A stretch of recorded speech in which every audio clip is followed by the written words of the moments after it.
Welcome back, everyone, to our ARSET training series, Geostationary Remote Sensing of Trace Gases for Air Quality Applications in North America. Today is part 2 of our training series, Case Studies in Trace Gas Monitoring with North American Geostationary Sensors. My name is Christina Pistone, and I am a research scientist with the Bay Area Environmental Research Institute and NASA Ames Research Center in the San Francisco Bay Area, and I am the ARSET lead for this training. To remind everyone of our schedule, today we are on part 2, and we are going to focus on case studies in trace gas monitoring with North American Geostationary Sensors. There will be one homework assignment after this training. It will be available today after part 2 is complete, and it will be due 2 weeks from now on February 5th. A certificate of completion will be awarded to those who attend all live sessions and complete the homework assignment before the given due date. Once again, my name is Dr. Christina Pistone. I'm a research scientist at Bay Area and NASA Ames, and I'm happy to be joined today by Dr. Erin Nager, who is the Tempo Missions Application Lead at NASA Marshall Space Flight Center. To recap what we presented in part 1, Tempo is a geostationary hyperspectral instrument with coverage over North America. Tempo provides data on atmospheric trace gases relevant to air quality, including nitrogen dioxide, formaldehyde, ozone as a total column product and as a beta ozone profile product. And the Tempo level 2 and level 3 data can both be visualized in the NASA Worldview tool. The quality assurance settings that are applied in Worldview are suitable for qualitative applications. The objectives for today's parts, by the end of today, attendees should be able to evaluate Tempo trace gas products in Worldview to anticipate short-term air quality risks, such as high concentrations of ozone precursors, and should be able to determine the spatial patterns, temporal trends, and likely sources of trace gases related to wildfire smoke and urban area air pollution events using the Tempo data available in Worldview. And today we're going to present 2 case studies, one on fires in the Colorado Front Range from July of 2024, and one on urban air quality conditions in eastern Texas. Some bookkeeping for how to ask questions. Please feel free to put your questions in the question box, and we will try to address them at the end of the webinar. You can put them in the Q&A box within WebEx at any time during the session. And at the end of the session, we will try to address as many questions as we can, and we will post these questions and written answers to any remaining questions on the training page within a week after the training. And now I will turn it over to Erin. Thank you, Christina. Now I'll be sharing the ozone case event that occurred over the Colorado Front Range in July of 2024. So to kick off this use case analysis, we're going to look at some true color imagery here. To the left, we have a true color image from MODIS Aqua. This is from Worldview, and we're zoomed in on Denver here. They were centered on Denver. And this is the first day on July 29, 2024, when the initial wildfire erupted across the Front Range. And you can see the grayish color intensity here tied to that wildfire smoke plume. Then on July 30, the following day, this is again a true color MODIS image. And this the fires were becoming more active on July 30. We are seeing a larger area here of grayish color intensities tied to that smoke plume. And this is a nice picture taken by Dan Welsh at the Colorado Department of Public Health and Environment during his drive to work, where he had this nice view of the Stone Canyon fire and the Alexander Mountain fire during this event. And overall, there were numerous ozone exceedances that were observed across the Front Range during this month. During the first part and the middle part of the month, those were mainly, the ozone issues were mainly from wildfires across the U.S. West region from regional sources. Then by the end of July 2024, those localized wildfires started to pop up across the Front Range, which impacted air quality in the area. So looking at that time period at the very end of July 2024, when those localized wildfires started to erupt, we are looking at the ozone, the AirNow ozone monitor maps here. There were numerous monitors that did measure unhealthy ozone levels during this time period. July 28 was the day prior or the day before the localized wildfires started to erupt. July 29, now we're seeing these unhealthy forest sensitive group ozone levels being observed, being measured across the area. And then by July 31, we are actually seeing unhealthy for all groups, ozone levels that were unhealthy for all groups. And those were nearby the Denver Boulder area there.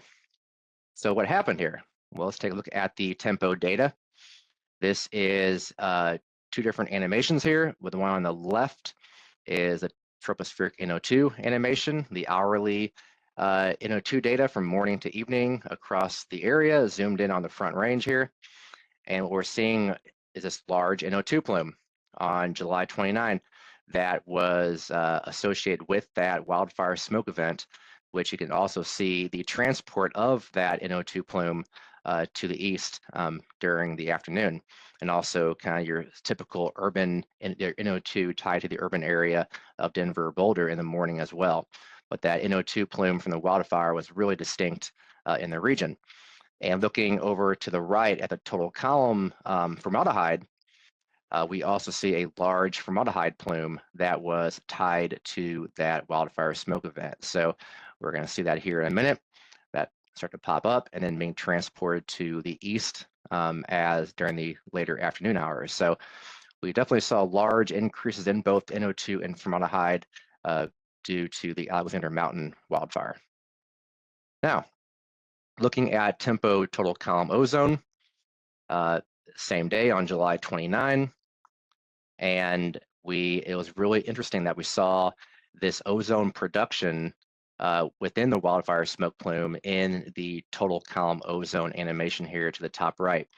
So let's play this again here, and you're going to see in the later afternoon hours this increase in ozone that occurs within the vicinity of that smoke plume as it's being transported downwind during the afternoon. And the ozone monitors in the region did measure ozone concentrations of 75 and 71 ppb across the area. We're kind of zooming in on those monitors right here in the zoomed in map. And this is also a zoom in to the Modus Aqua true color, where we can clearly see the grayish color intensities tied to that smoke plume location that were impacting the ozone levels. So another neat product that can be useful for tracking wildfire smoke is a tempo UV aerosol index. We did mention this in the day one training, and now we're showing it for this wildfire smoke event case across the CO Front Range. And the tempo UV aerosol index helps to distinguish and track absorbing aerosol particles in the atmosphere, like smoke and dust, for example, which are generally tied or associated with positive UV aerosol index values. And you can clearly see those high UV aerosol index values in this animation here on July 29 again. We'll see this pop up here in the midday and the later afternoon hours, where we have these high values of UV aerosol index tied to that wildfire smoke plume, and also the transport that we see downwind during the later afternoon hours. Another tool that can be useful when looking at tempo data is to do averaging of tempo data throughout the day. So what we did here, we did a daily average of the tropospheric NO2 data from tempo for July 28. So for all the morning to evening scans on July 28, we averaged these onto a 0.02 degree grid, and then same kind of operation on July 29 and July 30. So now we're clearly seeing a few things here. One, this increase, or this NO2 column increase tied to the oil and gas well region to the northeast of the Denver Boulder region. That's pretty distinct on July 28. But then as those wildfires erupt on July 29, we're now seeing this strong NO2 signal tied to that wildfire, the Alexander Mountain wildfire near Fort Collins. And then by July 30, there was another wildfire, the Stone Canyon one, became more active to the south, and now we're seeing that NO2 hotspot tied to the Stone Canyon fire. And along with the NO2 associated with the urban emissions from Denver Boulder. So now looking at formaldehyde, same kind of operation for NO2, but we applied it to formaldehyde, doing the daily averaging of formaldehyde for July 28, July 29, and July 30. And we're not seeing much increase in formaldehyde on the pre-fire day here, maybe a little bit across the oil and gas well region. And then on July 29, July 30, when those wildfires became active, now we're seeing those large formaldehyde plumes that are very distinct in the formaldehyde maps with the Alexander Mountain wildfire and also a formaldehyde hotspot tied to the Stone Canyon wildfire location. Again, I would make note here that these maps that I showed here, we're using a cloud fraction filter less than 50% and solar angle less than 80. Okay, now I'm sharing here just the full picture in terms of the NO2 maps at the top and the formaldehyde maps at the bottom. Again, using that same cloud fraction filter that we applied on the previous slides. Now, if we toggle back and forth here between using a cloud fraction of 20% on this slide here versus 50% on the prior slide, now we're seeing how using this stricter cloud fraction filtering of 20% can actually obscure the wildfire smoke plume.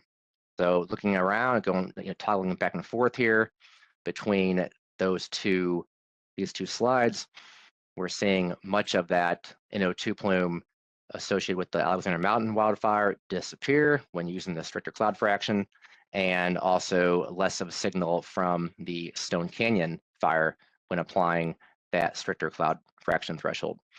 And similar depiction there at the bottom with formaldehyde. So we toggle back and forth, we're seeing how that formaldehyde plume becomes much less apparent when using that stricter cloud fraction filtering. And the main point here is to caution users that a certain cloud fraction filtering may not apply in all kinds of scenarios. So the application is important when applying a cloud fraction filter. Okay, now we're going to look at the ratio of formaldehyde to NO2, which can be a tool to indicate the likelihood of near surface ozone production. And you can see the two different maps here during the pre-wildfire period from July 27 to July 28, and then the active fire period from July 29 to July 30. So these are 2-day average maps of formaldehyde to NO2 ratio here. And this color bar here is showing how the scale goes from these NOx saturated conditions to NOx sensitive conditions, which are indicative of the ratio of formaldehyde to NO2. And we see much different regimes pre-fire to active wildfire. So the wildfire smoke in general promoted more efficient ozone production in the region during the active fire period. And what we're seeing here are large NO2 increases in the NOx sensitive regime near the wildfire sources. So we have where this Stone Canyon and Alexander Mountain fire locations were here. We're seeing that being converted over to a NOx saturated condition in the active fire period due to the large increase in NO2. But then farther downwind, where we had that large transport of formaldehyde, we see this oil and gas well region turning more NOx sensitive with that transport of formaldehyde downwind in that region, but less NO2. So overall, also we see that the transport of smoke also likely led to additional increases in ozone production in this NOx saturated regime in the Denver urban area by July 31. So looking at our July 31 ozone monitor map again to the right, this is also when those unhealthy ozone levels for all groups were measured in and around the Denver Boulder area as this smoke was transported across this region by July 31. All right, so quick validation check-in here. Tempo versus Pandora NO2. This is for the Boulder NCAR site. And I just want to quickly mention here how there's overall good agreement in terms of the monthly and seasonal pattern of NO2 between Pandora and tempo, and also a general low bias in tempo NO2 compared to this Pandora Boulder in-car site. So overall, tempo seems to perform fairly well. This is all based on the version 3 data, of course. So, okay, now looking in more detail here to the monthly correlations between tempo and Pandora NO2 to the right here. And we see strong correlations throughout much of the year. However, there are lower correlations in the late spring and mid-summer time period here, as shown in this figure to the right. Again, this is based on the version 3 NO2 data. This is an active area and we of actual validation with our current version 4 NO2 data. And we believe much of this will improve when we do the validation for our version 4 data. So stay tuned for those results and validation. And I'll just then pass it over to Christina for our case 1 exercise work. Thanks, Aaron. So now we are going to explore this case in a little more detail in Worldview. So you will remember from the part 1, we're just going to go to worldview.earthdata.nasa.gov. I've already preloaded this here. At the bottom left, you can see this is the date that Aaron was just describing. So we have 2024, July 29th. And because we already have the tempo data loaded in this bar, we have hour and minutes, which is 2 p.m. UTC, which is 8 a.m. Mountain Daylight Time in this area. So in contrast to the case from yesterday, we were a little on the coast. We are going to be sure to turn on the reference layers of Worldview. So we're going to turn on some place labels and then the coastlines, borders, and roads here. So this gives us a little bit more of an orientation to where we are in the middle of the Rocky Mountains, so we can situate ourselves a little bit better. Now we can see that the labels are coming up. We have Denver and Boulder right there in the middle. And once again, we are looking at some base layers from Terra Modus is the default. Terra is a morning overpass, so it's a time when we haven't yet had the fire has not yet started. We can toggle off the Terra layer, turn on the Aqua Modus layer, and now we're starting to see, just to orient ourselves, we can see it in the true color imagery that here is one of the wildfires that we're going to be exploring in more detail. We can see that by the afternoon overpass time, we're seeing the visible smoke from this event. So we'll just leave that on to orient ourselves. So as yesterday, we are going to start with nitrogen dioxide. We are going to do level 3 vertical column and tropospheric values. So when we turn on this layer, 2 p.m. UTC is again 8 a.m. local time. And we're looking for the event sort of in this area. Nothing really shows up. Again, we've set the increment to be 1 hourly. So when I do this little increment date button, we're seeing that we're stepping through the tempo NO2 data 1 hour at a time.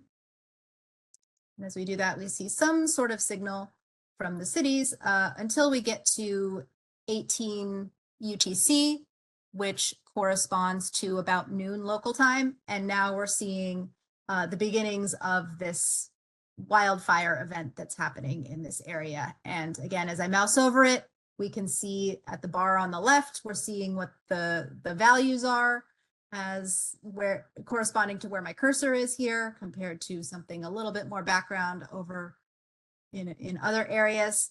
And we're also seeing some missing data here. These are likely clouds. So the fire event is first being seen by tempo at 1800 UTC. And as we step through a little bit, we can see the evolution of this event through time. So it's not totally consistent throughout the day. It varies. As we get later in the day, we can see an interesting feature, which goes to what Aaron was talking about in terms of the data filtering, particularly right here, which is at midnight UTC, which corresponds to 6 p.m. local. The plume seems to be quite strong here based on the values sort of at the edge of the plume. And again, in scenes with very heavy smoke, we may be seeing those scenes be misidentified as cloud. And it is reasonable to infer that that's what's happening right here, because we have an area where there are no NO2 values visible, but on the edge. And based on the previous time series, as we go back in time, we know that there were significant NO2 values associated with this event. So that's just something to keep in mind as we're looking at these data. So that was nitrogen dioxide. We can also toggle off the nitrogen dioxide. We can look at the formaldehyde values here. So we're just going to go turn on formaldehyde, level 3, vertical column. And let's return to our beginning of the day.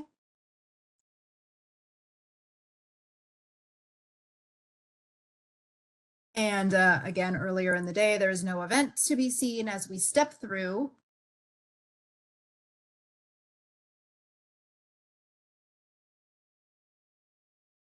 we're again seeing in the formaldehyde, as we did in the nitrogen dioxide, the plume starts to be visible around 1800 UTC, 19 UTC, 20.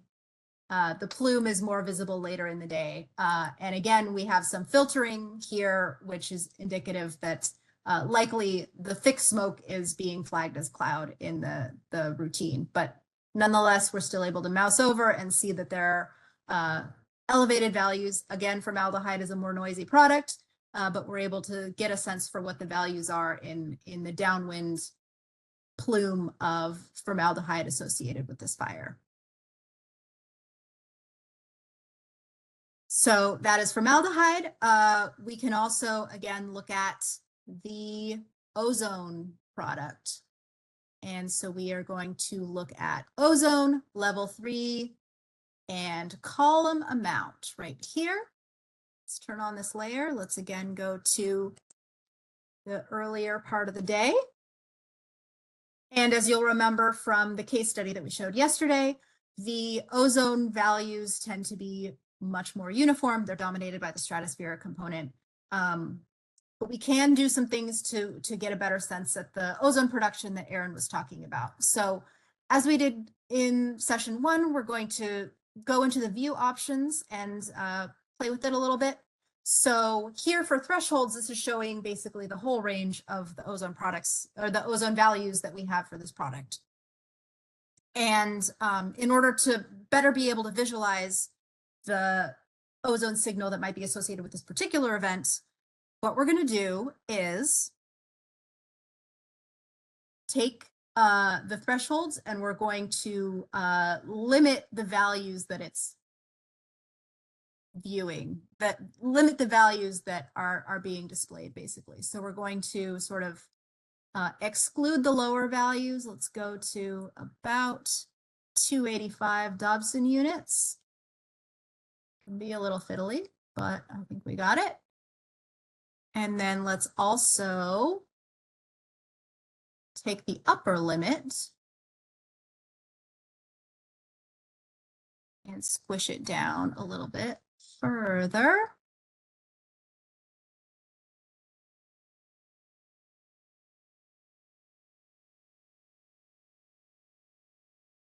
Like right there. And then we're going to tick this squash palette box. So now we've taken the ozone values, we've constrained it to only be showing a small range of the values to sort of be better able to look for features that we suspect might be happening in other parts of the atmosphere, even though I want to emphasize the ozone product that is in Worldview is a total column value. So it's going to be dominated by the stratospheric component. Since we've done this squash palette, we've constrained all of the colors to only be visualizing as a smaller range of the values. So it allows us to see, if we look in the map, we can see a little bit more of the variation, which we were not able to see when we were looking at the full range of total column ozone values.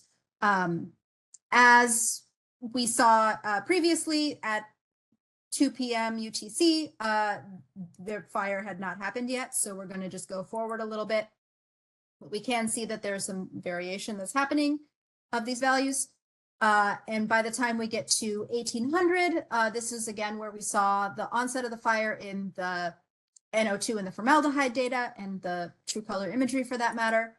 As we step through the times after that, we are able to see some variation in the values here, which because of the context and what we know, and again, this is a qualitative analysis of the scene, but because of what we know, because of what we saw from the NO2 data and the formaldehyde and the production that we expect to be happening photochemically in the troposphere, we may be able to infer that perhaps at this time in this location, there is enhanced ozone production happening in the troposphere. Although, again, to emphasize, this is the column value. But as we step forward, we're at 21 UTC now, 22. We are seeing that there is some values here which are elevated and which correspond to where we know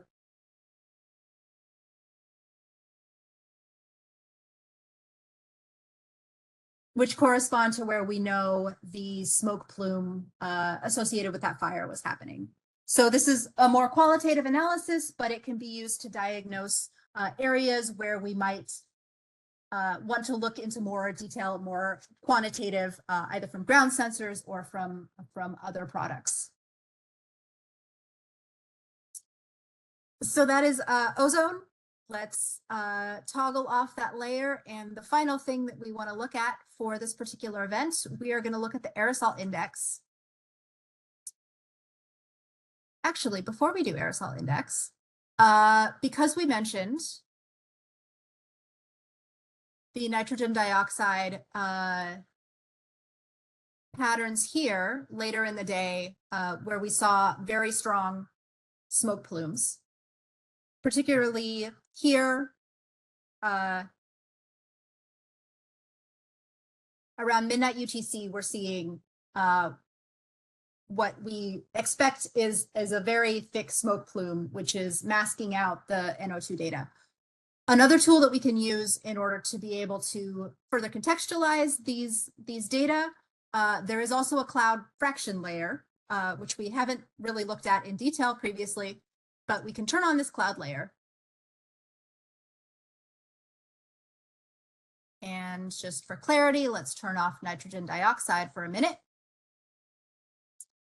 The cloud layer, again, as similar to the other products, as you mouse over it, you can see here, these dark values are cloud-free conditions, and the whiter, yellow-white values are high cloud fraction. And above 50% is where we've cut the cloud fraction threshold for cloudy versus not cloudy. Similar to what we did for ozone just now, we can go into view options. We can make it a little bit more easy for our human brains to process. We're going to take these thresholds and we're just going to mask out everything about 50%.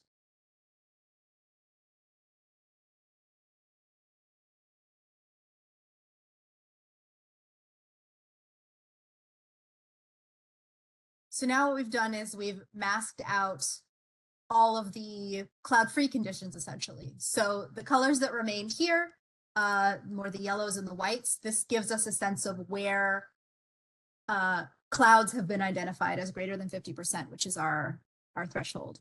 So if we then turn the nitrogen dioxide layer back on, we're able to see that this corresponds pretty closely, well, this corresponds to where the missing data in the NO2 are.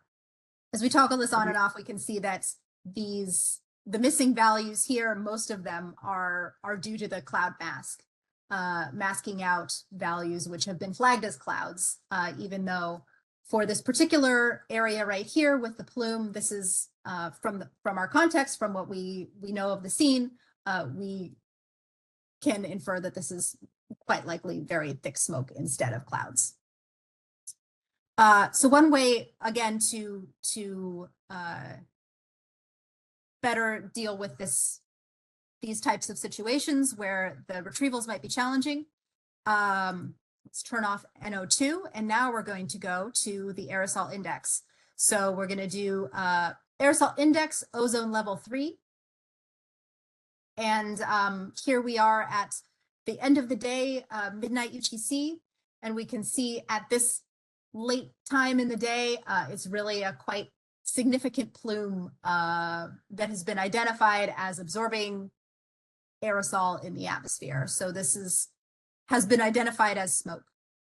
So looking at this aerosol index in conjunction with the nitrogen dioxide products, this can give us more context of the scene to be able to determine that this is likely absorbing aerosols rather than clouds for this particular scene.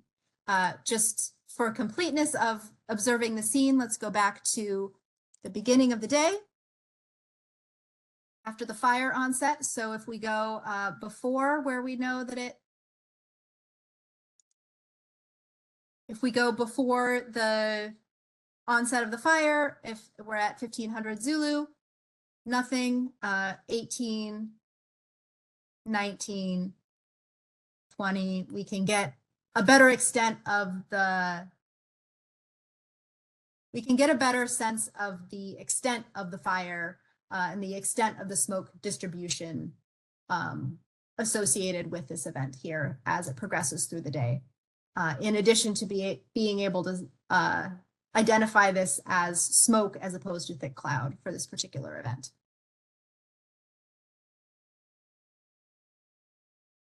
Thank you for that demo, Christina.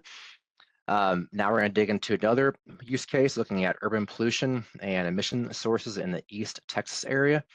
And for two different time periods, June 2024, looking at the version 3 tempo data, and another event in October 2025 after the release of the version 4 tempo data. So zooming in here on the East Texas domain, to the left here, I'm showing the global power plant database, and we are indicating or denoting these locations of the black circles here, which are locations of coal-fired power plants in the region. And the larger the circle, the larger the capacity of the power plant. So looking at our tempo tropospheric NO2 animation here for this one day on June 6, 2024, from morning to evening, one thing we noticed right away is a lot of NO2 data. So this is a very cloud-free day, a great day for tempo to gather data across the region. But also looking at the high NO2 column data and evolution of the NO2 columns across the Dallas and Houston area, as we normally see, and also some higher NO2 columns in the locations of the traffic corridors in the region. However, going back to the coal-fired power plant locations, we're also denoting those locations on the NO2 map here. We are seeing that very large capacity power plant to the southwest of Houston, and we're seeing a large NO2 plume in the vicinity of that power plant, which is, we see that being transported, that plume being transported south in the later afternoon hours. In addition to that, we are seeing other areas of NO2 hotspots tied to those coal-fired power plant locations. One in particular, right here, to the west of that large coal-fired power plant, we're seeing this evolving NO2 hotspot tied to that power plant. So it's kind of showing the ability for tempo to monitor, to capture and monitor NO2 hotspots related to coal and also gas-fired power plants in certain locations. So doing more of a quantitative look at the actual NO2 column values tied to these power plants on this slide here. But first off, I'll note that NO2 column values and diurnal evolution of those NO2 column values in downtown urban location outside of the power plant. And what we're seeing here is also we have Pandora total NO2 on this plot as well in black, and the tempo NO2, total NO2 data in red. The main point here I wanted to touch on is the increase in total NO2 column in the late morning time period, and also this peak that we see in the later afternoon time period. And that's kind of when we often see traffic starting to peak in the area. So those NO2 peaks could very likely be tied to the increase in traffic and the increase in emissions related traffic. And looking at the coal-fired power plant locations, though, we'll start with the one here to the north. And the evolving, this was a smaller capacity power plant. And we're seeing this diurnal evolution of NO2, a peak happening here in the midday time period on June 6, 2024, and then kind of a decreasing trend in the later afternoon. A much different look at the location of the largest coal-fired power plant in the region, where we're seeing these relatively low values throughout the morning and mid-morning, but then a large increase around midday, and that continues to increase in the later afternoon hours, as we kind of saw in the animation on the previous slide as well. So really showing the ability for Tempo to track these NO2 columns and associate with both the urban areas, but also these hotspot areas of NO2 like coal-fired power plants. This is for another day after the release of the version 4 Tempo data on September 17th, 2025. This particular day is October 15th, 2025. Same zoom in across East Texas. And once again, we see this as a day where there is a lot of cloud-free. It's a very cloud-free day. Tempo is able to perform its retrievals. And a similar kind of picture as we saw on the previous animation, where we have these large NO2 column values tied to the urban areas of Dallas and Houston, and that evolving trend of NO2 throughout the day across those large urban areas, but also this large NO2 plume that is, once again, in the vicinity of that very large coal-fired power plant to the southwest of Houston. And we see that being transported to the southwest in the later afternoon hours there. So, and also you see hot spots tied to those other areas of coal-fired power plants in this domain as well.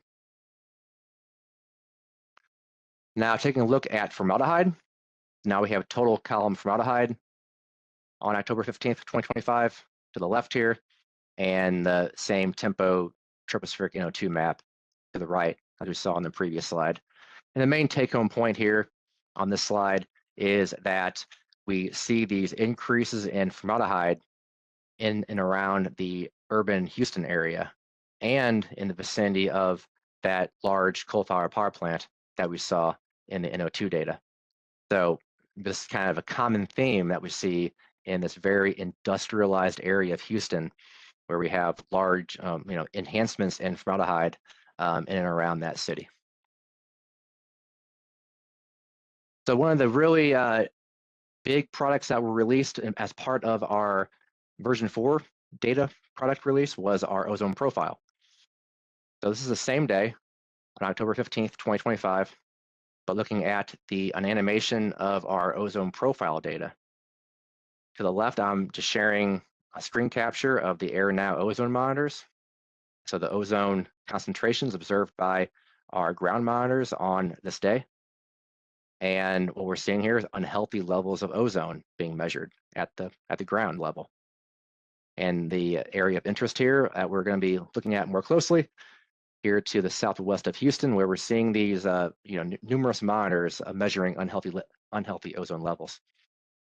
Now looking at our tropospheric ozone animation here in the middle, and our 0 to 2 kilometer ozone map here to the right.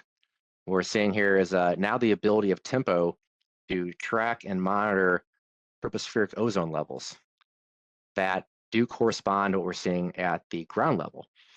So one area of interest in that vicinity of in and around Houston and nearby that coal-fired power plant, where we are seeing these increases in tropospheric ozone column values and also an even more distinct increase in our 0 to 2 kilometer ozone column values. So, and these really do correlate well with what we're seeing at the ground level. So the main take home here is that tempo, spatial, and temporal information on ozone can help supplement the ground-based monitors in these type of regions. And we'll move on to our case exercise 2. And now I hand it off to Christina for that. Okay, so now we're going to explore some of the visualizations of the tempo data that we can do in Worldview of these urban air quality conditions that Erin just talked about. So here we have loaded a view on southeastern Texas for June 6th, 2024, which was a Thursday. We have our place labels on.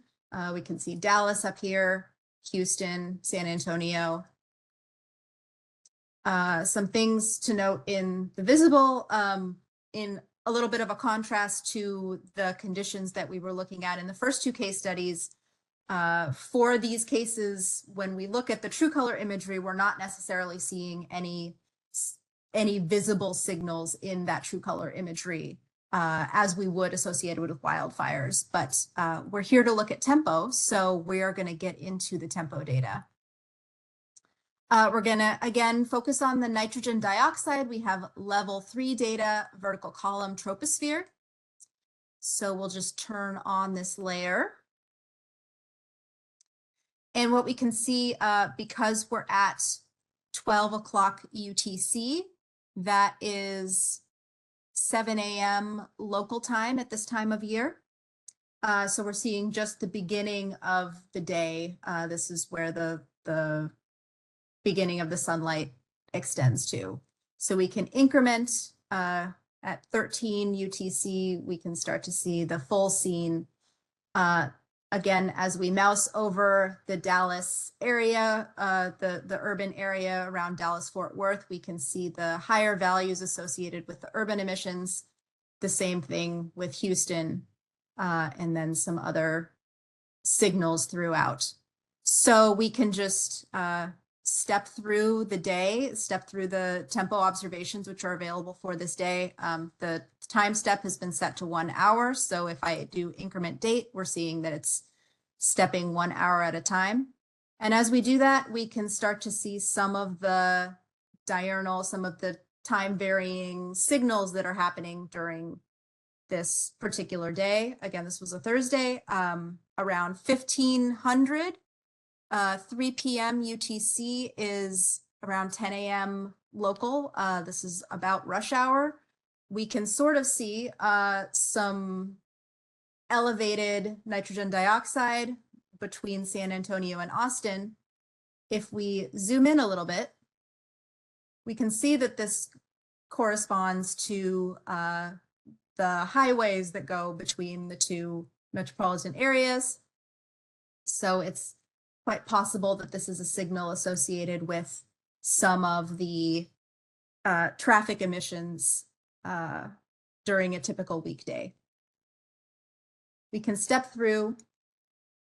We're seeing that there's some variability. There's a pretty consistent signal of nitrogen dioxide associated with the urban areas, some of the traffic emissions. And if we go back to the beginning of the day, we can also look at the features, look for the features that Erin had highlighted, specifically those coal-fired power plants. Do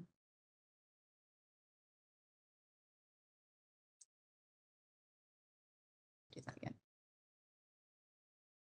So if we go back to the beginning of the day, we can change the view a little bit to draw out some of the more strong features of higher nitrogen dioxide. So similar to what we did, we can go to this view options little slider, similar to what we did for ozone previously. We're going to take this thresholds and we're just going to essentially mask out the lower values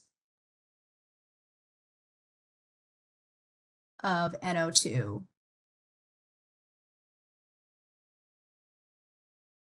So we've just masked out the lower values to be able to better highlight the areas of higher nitrogen dioxide in this scene.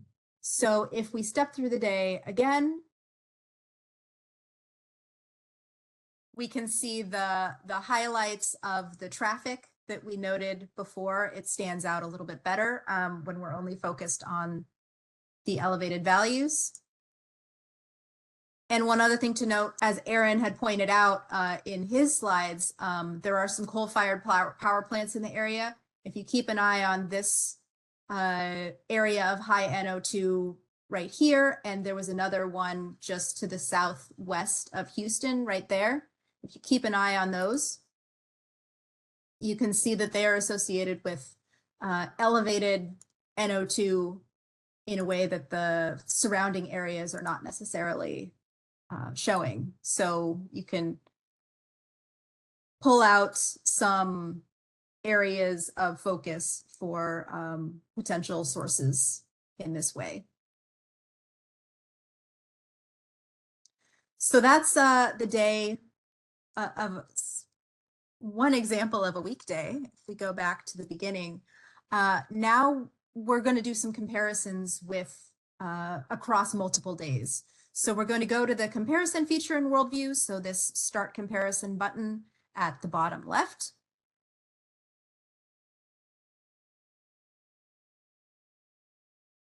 When the comparison panel first opens, it has the layer that we were just on, which is the June 6th example.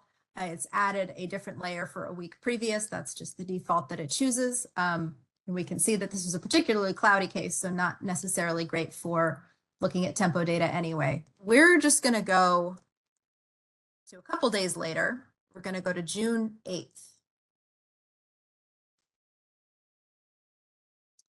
At the same time, and the time incrementer has defaulted back to 6 minutes. Let's just change it back to an hour to be associated with the tempo resolution there.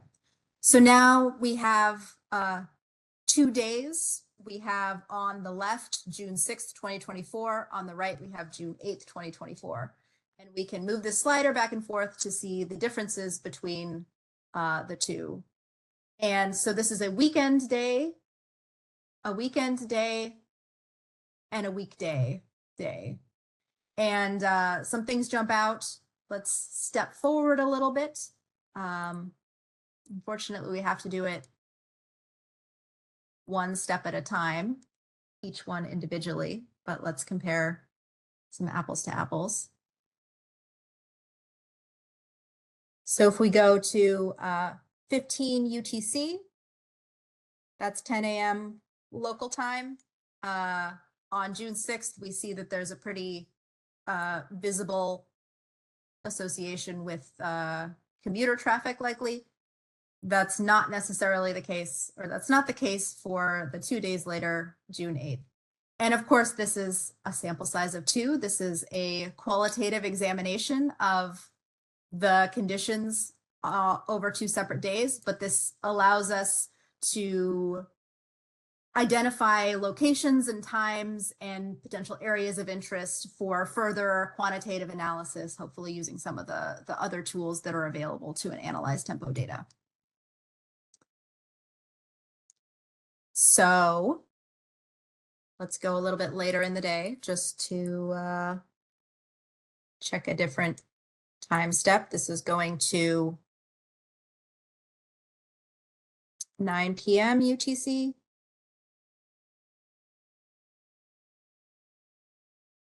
Which should be 4 p.m. local time. Okay, here we are at 9 p.m. UTC, 4 p.m. local time. We can again see traffic is present at this time. That's not necessarily present. And we don't see the stronger signal from these power plants that were identified either. On the weekend versus the weekend, or the weekday versus the weekend days. So we can explore the spatial patterns a little bit, and we can identify locations and places for further examination or further analysis. One more example, just from these snapshots of 2 days. Let's go to 23 UTC, about 6 p.m.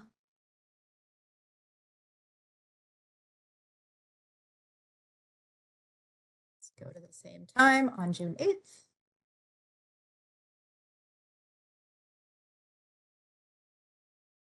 This is an interesting example because it also highlights the differences in spatial distribution of urban air pollution. So if you look at Houston on June 6th here and June 8th here, admittedly the magnitudes are different, but it seems quite likely that there's something meteorologically going on different because the highest concentrations tend to be in the south, and then they tend to be in the north for both the Dallas and the Houston metropolitan areas for these particular dates. So again, a tool to examine, a tool to identify areas and times for further examination. Okay, so another thing that Erin showed was a second snapshot in time from October of 2025. Unfortunately, the version 4 data are not available in Worldview at the time of this taping, but we are going to go and explore some of the seasonal differences by going to October of 2024. October 10th was also a Thursday, as was June 6th, 2024. And the differences between the two, so now we have June 6th on the left and October 10th on the right. And the differences in magnitude of NO2 values that we can see when the scales are the same are really quite significant here. So there's much higher concentrations of NO2 in this particular day, several months later, compared to the signals which are in June. So here we have October, and let's just step through to see what the daily cycles look like. Remember last time we started at 12 UTC, which was 7 a.m. It's actually 6 a.m. because of the time change that happens in the US. So if we go to 12 o'clock at 6 a.m., there's no data because there hasn't been sunlight yet in this particular time of year. So let's just go a little bit later. And here we're starting to see at 1300, we're starting to see some of the data to the east. By the time we get to 1400, we can see that there's a pretty significant, we're seeing a view of the Houston and Dallas areas, which are within Tempo's view at this time of day. And so 1400 is 8 a.m. local time at this time of year. So if we go and look at the nitrogen dioxide, we can see that the values are much higher than they were for a similar day in June. If we move the slider back so we can look at it a little bit better, just expand that. Let's go to the same time of day at 1400, if we'll remember what that looked like.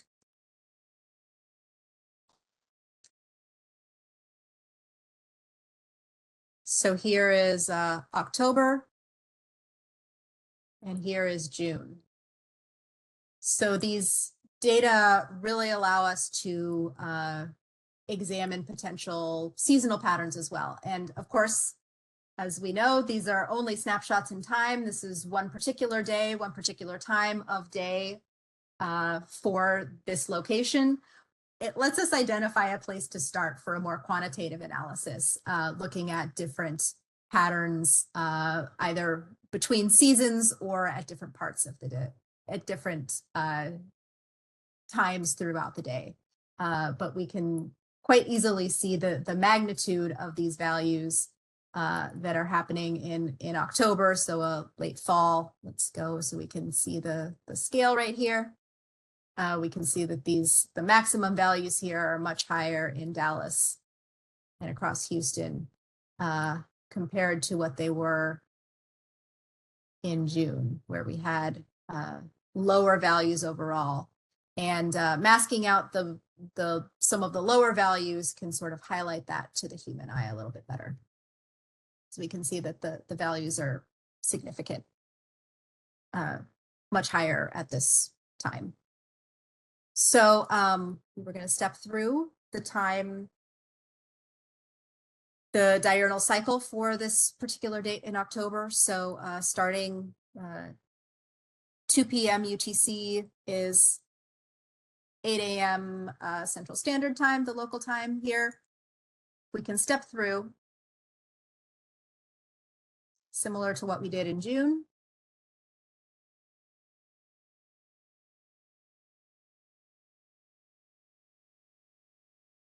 We can see there is variation throughout the course of the day. We're still seeing some of the sources associated with transport likely.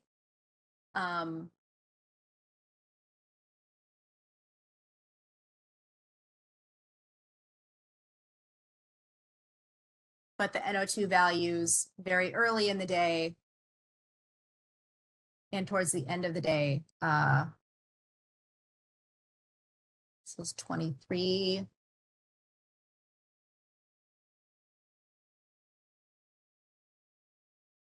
2300 would be 5 p.m. local.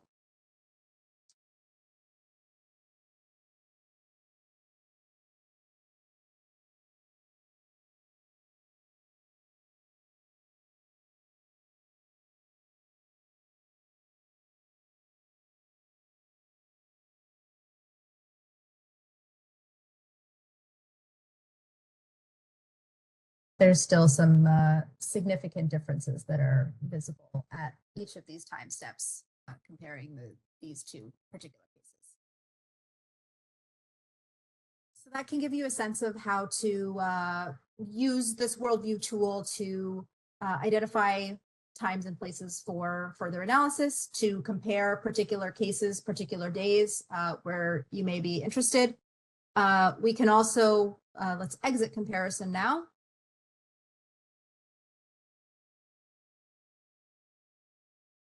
So we can also set up animations to visualize the full daily cycle, for example, of a particular parameter. Notice I've slimmed down the variables that we're visualizing right now, just because this can be a little computationally intensive depending on your network connection and your computer system. But we go down to set up animation. In this little video icon, and it'll bring up a tool here.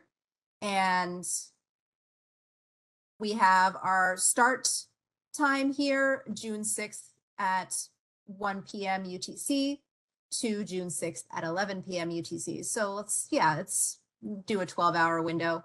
It's going to animate the map in 1 hour increments. You could, for example, pick the same time step every day.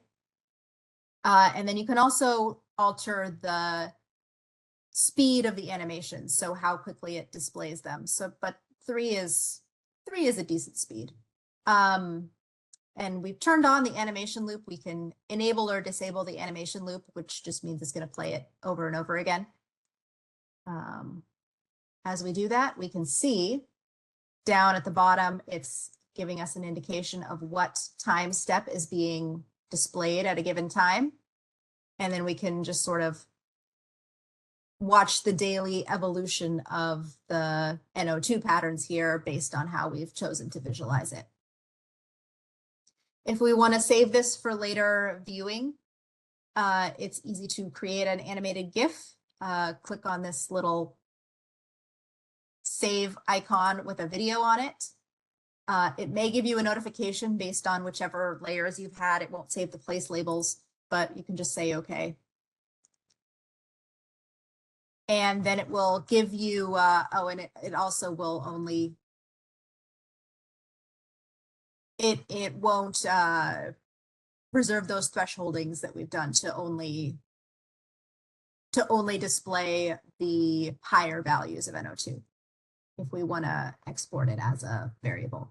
But we can, or export it as an animation method. But we can drag this box to encompass the area that we'd like to save. There's some parameters here based on the file. You can change the resolution. It'll give you a sense of how big it is. And including date stamps is nice so you know exactly what time and place you're looking at. We can say create GIF. Again, this may think about it for a little bit. And then we can see that it has saved this animation over the daily time cycle for this June 6th, 2024 day.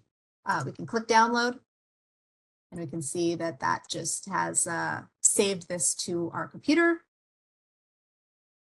And make it bigger, view it in whichever of the GIF visualization tools that you would like. So let's keep that off to the side for a little bit longer. Another way to compare different cases, we can go back to our October case. And we were on the 10th. Is that Thursday? Let's go to the beginning of the day. Sometimes it needs to be manually redone. It's mad in the red there because the ending time is earlier than the starting time, but we will fix that.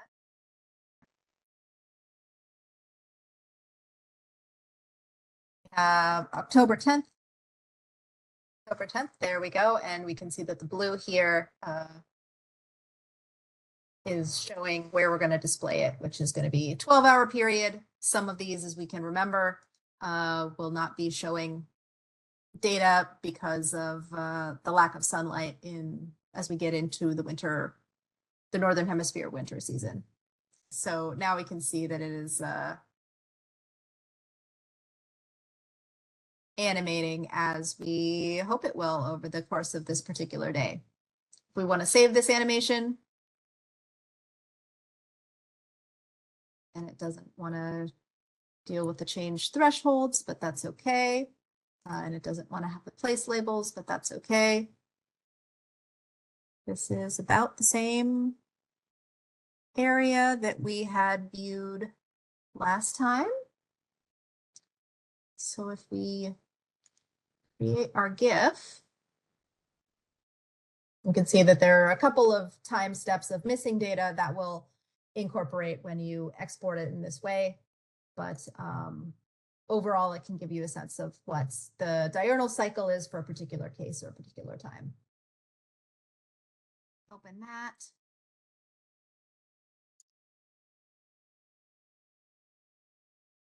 Perhaps compare the two.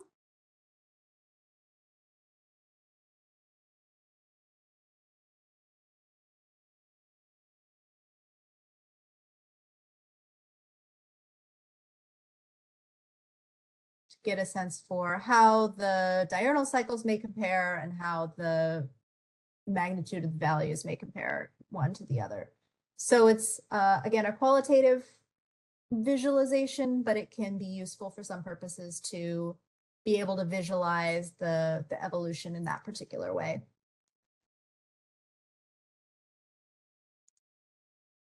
So one final thing that we haven't yet looked at is other parameters aside from nitrogen dioxide. So if we go back to June 6th, beginning of the day again, let's see if we can do a comparison back to our case in the fall. So summer versus fall. Let's go back here and change our date.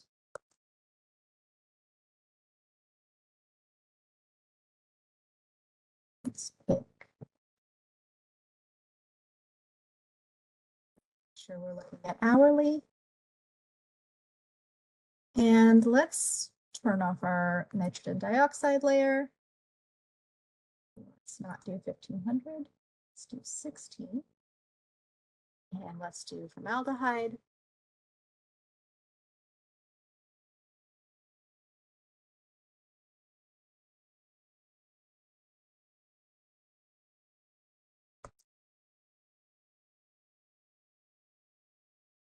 Do the same here.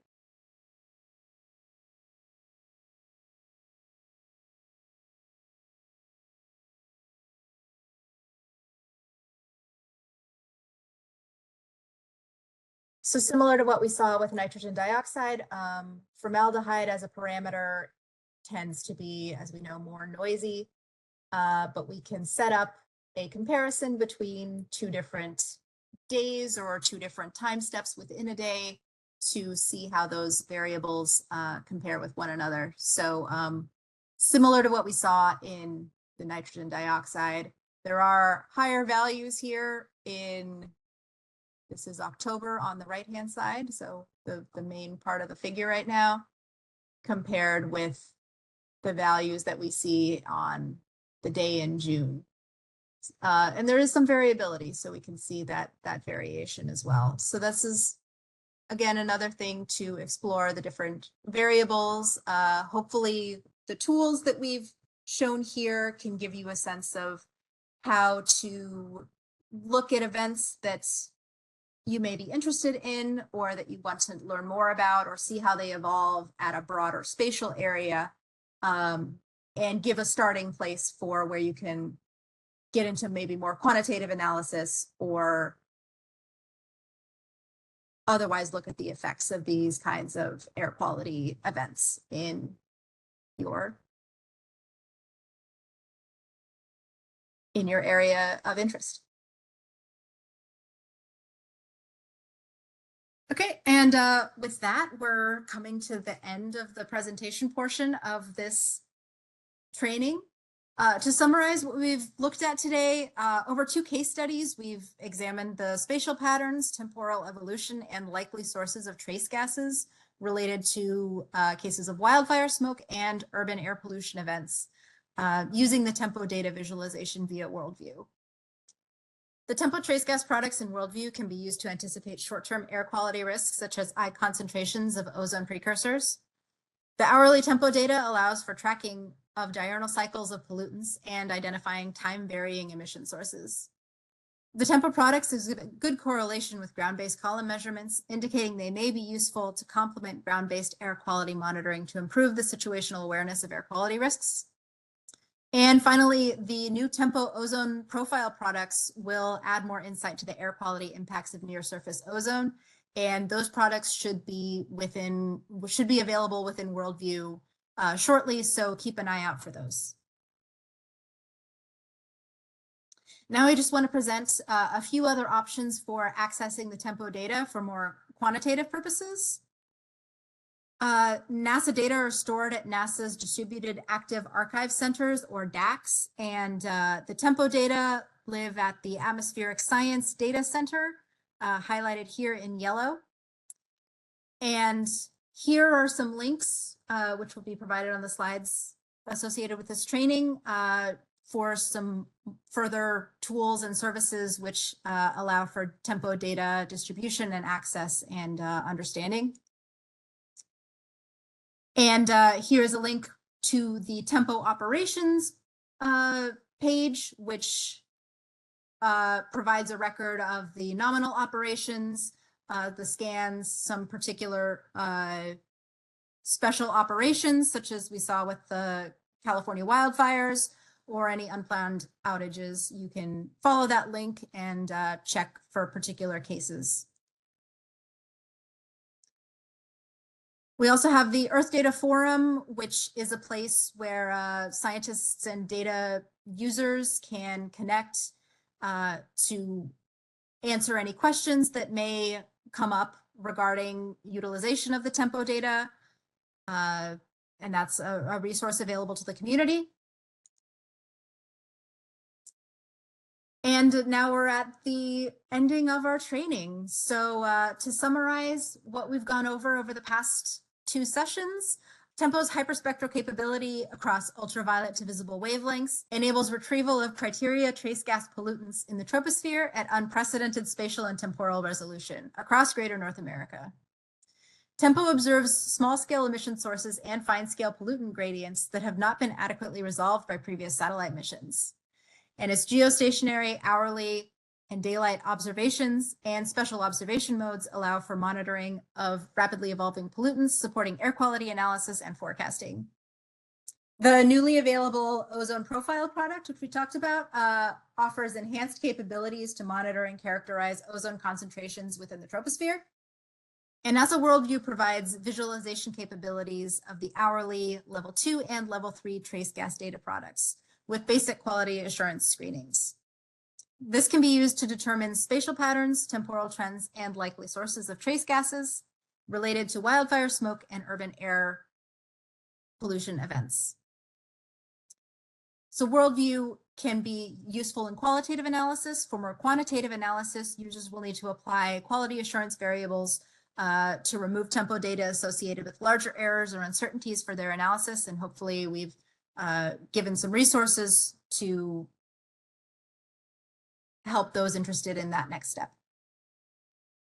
Regarding homework and certificates, there will be one homework assignment after this training available later today. You can access it from the training webpage. Answers will be submitted via Google Forms, and it will be due 2 weeks from today on February 5th, 2026. A certificate of completion will be awarded to those who attend all live sessions and complete the homework assignment before the given due date. And you will receive a certificate via email approximately 2 months after the completion of the course. Thank you everyone who's attended today, and now we're going to transition to our question and answer session. Okay, we have a number of questions in the Q&A that are coming in. Any other questions, please feel free to keep typing those in the Q&A box. It should be at the bottom right of your WebEx screen. There's a little Q&A right there. Okay, so yeah, so question one it came in a little earlier. It was asking about how to tell the cloud fraction threshold that is used in Worldview. Hopefully a little bit later in the demo, we showed how to do that by toggling the thresholds, toggling on the cloud layer and then changing the thresholds. You can isolate particular values of cloud fraction to better be able to identify where it is. So everything in Worldview is masked out at greater than 50%. And by toggling those thresholds, you can have a better sense of what the cloud fraction is for different values there. So, and Erin, please feel free to chime in for anything, but I'll just go through as many of these as I can. So question two, Erin, do you want to speak to this one? This is asking about recommended cloud fraction and solar zenith angle quality control recommendations. Given that we showed in the case study that there are clouds, smoke plumes being identified as clouds, do you have any recommendations for how we can address that, or how people can address that? Yeah, so as was mentioned here, or is mentioned here, the kind of stricter cloud fraction thresholds that are within the Tempo user guides, for example, are trying to kind of remove those higher uncertain areas where Tempo might be, not performing as well. So that is a complication, when you're looking at the wildfire smoke. It can be a complication when looking at wildfire smoke plumes. We don't have a specific quality control recommendations for using Tempo data in those smoke wildfire scenes. As we kind of highlighted it in the presentation material, a cloud fraction of less than 50% appears to retain the majority of the Tempo data within those smoke plumes, but in terms of the understanding of the actual uncertainties and errors within those scenes have not been fully evaluated yet. So I think it's an area of ongoing work right now that we have, to better understand kind of the best cloud fraction and also the uncertainty within those smoke plumes. And retrieval of trace gases and aerosols where they coincide is always that's a scientific challenge, I think, beyond the scope of what we're talking Exactly. about here. Yep. Question 3, if I wanted to graph the pollutant changes over a period of time, can you download that data in Worldview? We didn't show it in the demo. Worldview does have a charting feature that is in beta. It's available for some of the layers, but it's not available for tempo, and it again is in beta. But if someone is interested in graphing the changes over a period of time, on some of the ending slides, specifically slide 35, there were a number of links that you can explore to download the data and to do a more quantitative analysis of changes over time. And hopefully we did show later after this question came in, we showed how to export an animation as a GIF of a particular scene. So depending on how quantitative versus qualitative you want the changes over time, the visualization to be, that might also serve your purposes. Question 4. Aaron, did you have something to add? Oh, no, that was great. Okay. Question 4, the aerosol product didn't overlap the true color smoke plume neatly. Yes, that is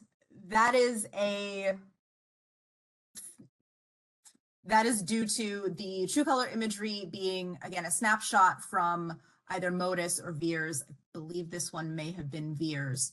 So those have a single overpass. They are polar orbiting satellites. So it only captured one snapshot at one particular time of day. So that is the base layer. For some scenes in Worldview, you can get the GOES imagery. I believe it only goes back about 90 days, and then they only save the GOES imagery for particular scenes that have been already flagged in advance. So the short answer is the true color imagery is showing a single overpass time. And one of the advantages to tempo is it allows us to see the evolution as opposed to just having the one snapshot that we have previously gotten from polar orbiters.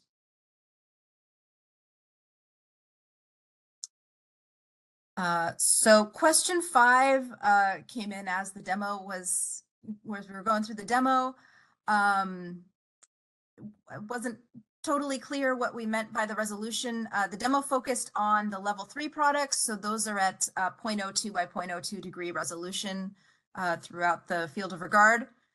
But there is a link here in the Q&A document, and it's also on the slides in the slide deck on slide 21. So if you have any particular questions regarding the resolution or particular visualizations, you can go and explore that yourself and hopefully answer all of your burning questions there. And if anything else comes up, please feel free to add it into the Q&A box while we're still here. Question 6 is regarding converting molecules per unit area to concentration units. Aaron, do you want to speak to this a little bit? Yeah, this is maybe a longer response here, but there are techniques or methods to estimate the NO2 from the standard molecule per unit area, unit that's measured by tempo. But of course, this would involve inclusion of auxiliary data to convert those units, which can lead to additional uncertainties as well. Even after that conversion, just keep in mind that the NO2 ppm will still be valid for that column rather than the surface level values that those AQS data are providing. So there's not a direct, comparison in terms of your AQS data versus the converted, even if you did the conversion to NO2 ppm. But there's some more information here though that people can check out. There's a Jupyter notebook that is shown here where folks can go through there and estimate surface concentrations from tempo data using the GeoCF model as additional source of information. So yeah, feel free to go check that link out there if you're intrigued by deriving, or if you are interested in deriving a surface level concentration from tempo data. And I'll also note in the slides, there's the Earth Data Forum. So any particular questions, I think there's an active community on there for if anybody has any particular questions, you can ask the community. Internet forums can sometimes be useful. So question 7, how do you create those figures in Houston? I think this was regarding talking to Aaron's slides. Hopefully some of the figure in terms of the GIF that was exported from Worldview, this is recorded. You can go back and you can follow through for that. Aaron, do you want to talk about how you did it? It's Python code is the short answer. Yeah, Python code is a short answer. Again, there's a good link here that you can check out for the data access scripts that's provided by the ASDC Center. So kind of recommend clicking on that link there, or using that link there to check out more information in regards to that. But yeah, those are just, what we did there was just download the tempo data from the Atmospheric Science Data Center and then run Python code on our system here to produce those maps. So it's kind of the long or the short answer there.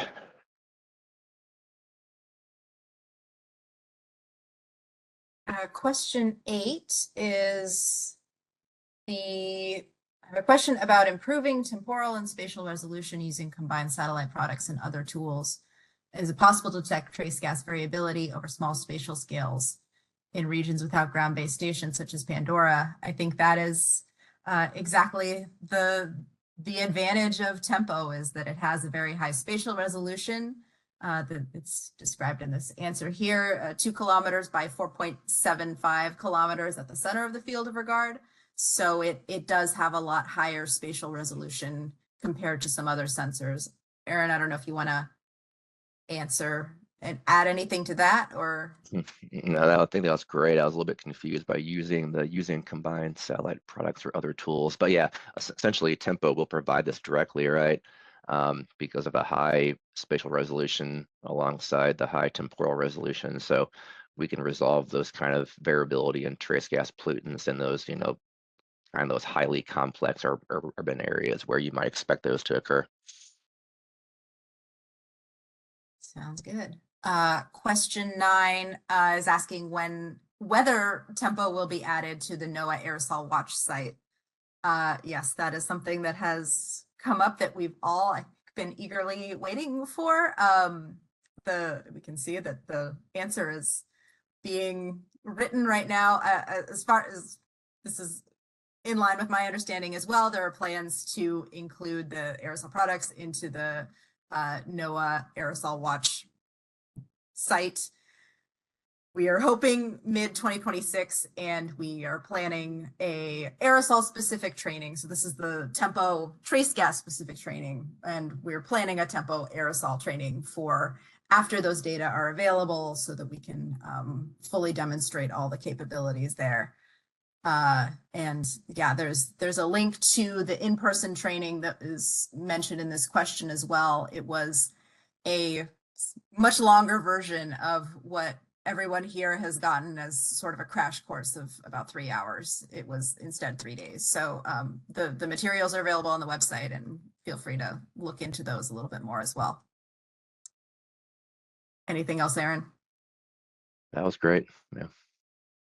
You always seem to have the insider info to when the tempo aerosol. Oh, I'm looking forward to I know it. there's a discussion, in the mid 2026 timeframe, May or thereafter. So hopefully by May is kind of the as early as May of 2026, I would say, in terms of the timeline. But it could be after, of course. But I think we're hoping for around, mid 2026. Question 10 is question 6 was how to convert molecules per unit area to concentration units, but for ground level ozone. And Aaron, I see I know you can't write and talk at the same time. Do you want to speak to that? And I'll just speak to it because I just saw this come across right now. But yeah, so again, the tempo, we showed tempo ozone data, right? We have two different types of tempo ozone products. We have the tempo total column ozone and then the tempo ozone profile, which provides that additional information on ozone concentration in the troposphere. So that being said, that product does not provide information on ozone concentrations at the ground or the surface level. So we do provide that lower tropospheric ozone concentration, which was kind of referred to as that 0 to 2 kilometer ozone concentration that was shown in the presentation, but there is not an actual surface level ozone that one can get at from that product. That would require additional techniques to derive a tempo surface ozone value that would be directly comparable to the AQS monitors.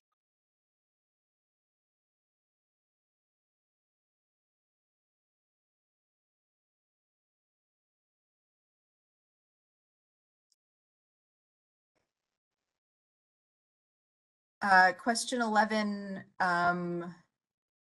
is regarding formaldehyde available on Google Earth Engine. It seems like I haven't got into that personally myself, but there's some links here in this answer. And again, this document will be posted on the website probably in the next couple days, if not sooner. So yeah, formaldehyde, I guess, should be available on Google Earth Engine. Yeah, they should, but you're saying it should already be available right now. I thought, but I didn't write this one, but yes. Yeah. I can verify that, but I'm pretty sure they're supposed to have formaldehyde data already available in Google Earth Engine, but I can verify. And our emails are also in the slides as well. So if there are any particular questions that can't be answered on, again, peruse the Earth Data Forum as well to see maybe somebody else has the same question. That's always a good place to start for quick answers. But you also have our emails for anything particular. Yeah, I'll just say that when I kind of Googled here, went on Earth Engine data catalog for tempo, and I'm looking at 5 different products in here right now, including formaldehyde, the NO2, and also the ozone total column should be available within Google Earth Engine, from what I'm seeing on their main page here. Sounds good. And the link to tempo and Google Earth Engine is also in the slides on slide 35 on the link of tempo data distribution tools. So you don't need to have, I think, exactly that link. That might be the same link that are in the slides, but again, this will be posted as well. That might be the end of our questions. Give it. I mean, we got 2 minutes left, so I think that was actually quite on time, wasn't it? We filled the time with the questions, and hopefully we answered what everybody was wondering about. Yeah, I think we can just end it there. Thank you, everyone who joined. Thanks again for having so many good questions for us. We hope this was useful, and have a good rest of your day, and thanks for joining us. Thank you, everyone.